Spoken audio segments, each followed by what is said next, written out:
Speaking of wanting, let's talk about Roadhouse. I got Tony and I got Janelle, my favorite two critics. My only two critics are on the show, but my favorite two critics. Right.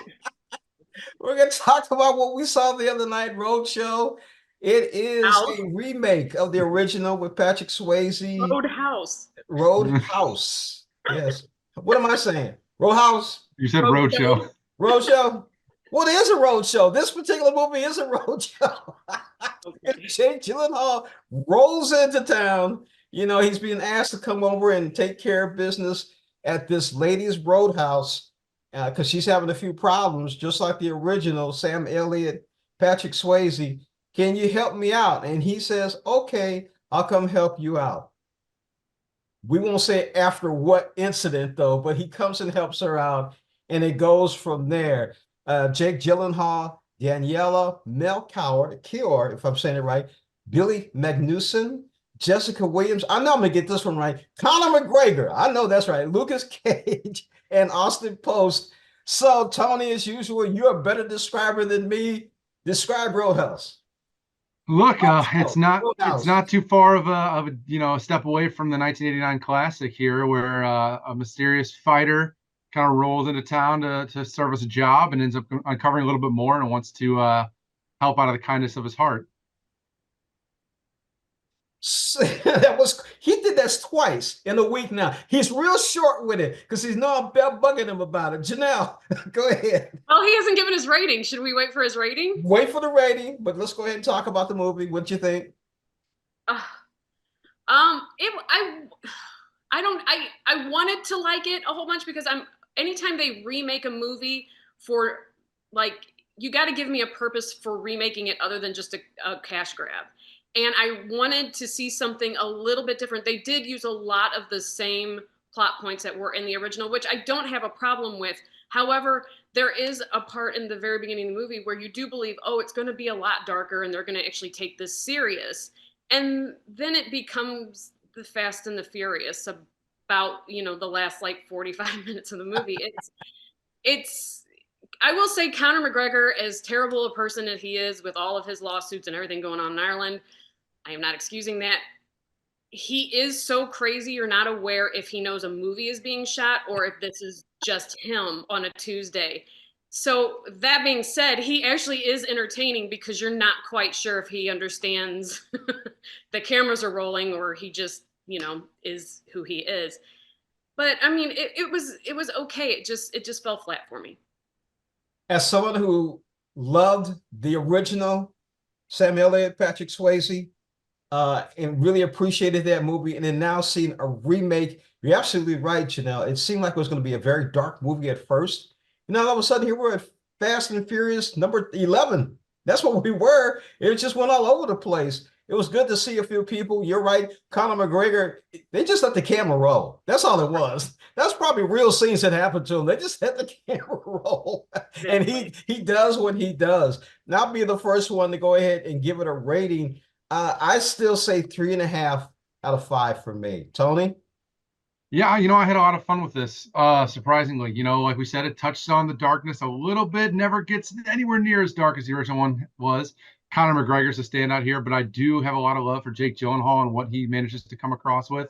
He really seemed convincing in this role. Daniela Melchior as well. Would have liked to see some more of her, but she's getting more roles, which is great. You do have to suspend disbelief. There are a few things that happen that you're going to question if that's possible. And on top of that, there's some very small changes made here and there from the original story.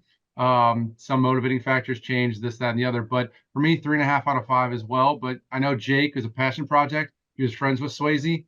I think Patrick would be proud personally. Janelle? Oh, I think there's still too much wrong with it to give it a 3.5. Like it's fun, but there's once you actually just kind of sit and marinate on it for a bit, you're like, woo, there's just some problems here. I would give it a 2.5. It is entertaining. It's something to kill. Like if it's a rainy day on the weekend and you got Prime, go ahead and watch it. But I thank goodness it wasn't in the theater. I just don't think that it's worth a $14 to see it. I just don't think. Oh, we forgot about one little co-star in the group in this whole movie. And of course, he had teeth and a long mouth. and he had some fun. So people watch it for that, if nothing else. Hey, it's streaming on Prime. You can watch for the comfort of your home. That's right, definitely. All right, let's move on to what is this, the fourth or the fifth Ghostbusters movie? Fifth? Fifth? We Fifth? say the fifth? Yeah, there was three, then the four. This is number five. Technically, This it's is definitely number Ghostbusters 4, five. but it is the fifth movie. Yeah, it's the first. Ghostbusters Frozen Empire. And they do bring back Bill Murray, Dan Aykroyd, Ernie Hudson, Annie Potts, but the stars are Paul Rudd, Carrie Coon, Finn Wolford, McKenna Grace, and Kumail Nanjiani. Am I saying that right? Ooh, I nailed it that time. Hey. All right, I want to talk about this movie first to get started with it. Ghostbusters Frozen Empire, the Spangler family. And again, get me again, Janelle. I didn't know that Jason, the son of Ivan, was involved with this. You have to forgive me on that. But it was a pleasant surprise. I really enjoyed it. I thought the movie was okay. It was almost predictable. I mean, just totally predictable. And I was like going, come on now, come on, give me something a little bit different. And then it moved. There's too much. They do too many slow scenes to build a drama to the point you're like, come on, let's make it happen. Now I'm sitting there going, it's going too long. Make it happen quick. It needed to be a fast X movie. I'm gonna put it that way. I think it would have been a lot more fun because it dragged a lot to me in this movie. Janelle?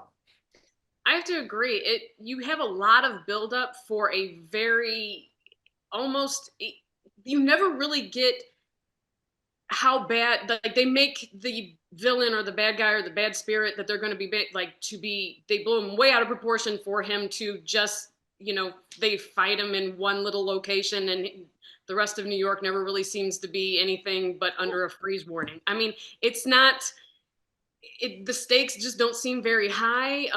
It kind of drags. You have a lot of buildup for something that just kind of fizzles towards the end. However, I mean, predictable. I mean, it's a Ghostbusters movie. It's going to be battling some sort of spirit at the end, and I mean, if you don't expect that, I don't go see it. But it was okay. I mean, I think the cast is good. I think you got it. It did interweave the old with the new, I think, fairly well. They all bounced off of each other really well. I'm a little unclear as to McKenna's storyline that goes on in it. I think she does really well, but I think with a storyline that just kind of doesn't make too much sense in why she relates to a character. But that's neither here nor there. So, Tony?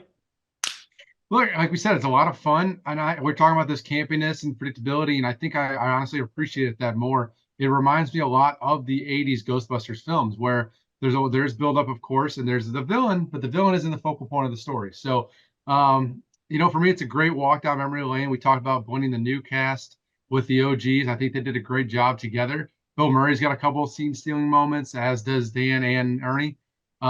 It's clear they're all having fun. For me, it's just there's so many Easter eggs and callbacks that it's hard to find everything. But like we said, the exposition, there's so much exposition in that middle with McKenna's storyline that I think could have been trimmed up a little bit and tidied up. It's bloated a little bit. It could have been a little bit shorter, but it's still going to be a fun time for families at the theaters, and Ghostbusters fans are going to love it. And what would you give it, Tony? I'll go 3.5 out of 5. Janelle? I'd have to agree. 3.5 out of 5 seems fair. I agree too. 3.5 out of 5. All right, there you have it. Roadhouse. You've got Ghostbusters Frozen Empire. Thank you, Tony. Thank you, Janelle. Everybody have a great weekend. We'll see you next week.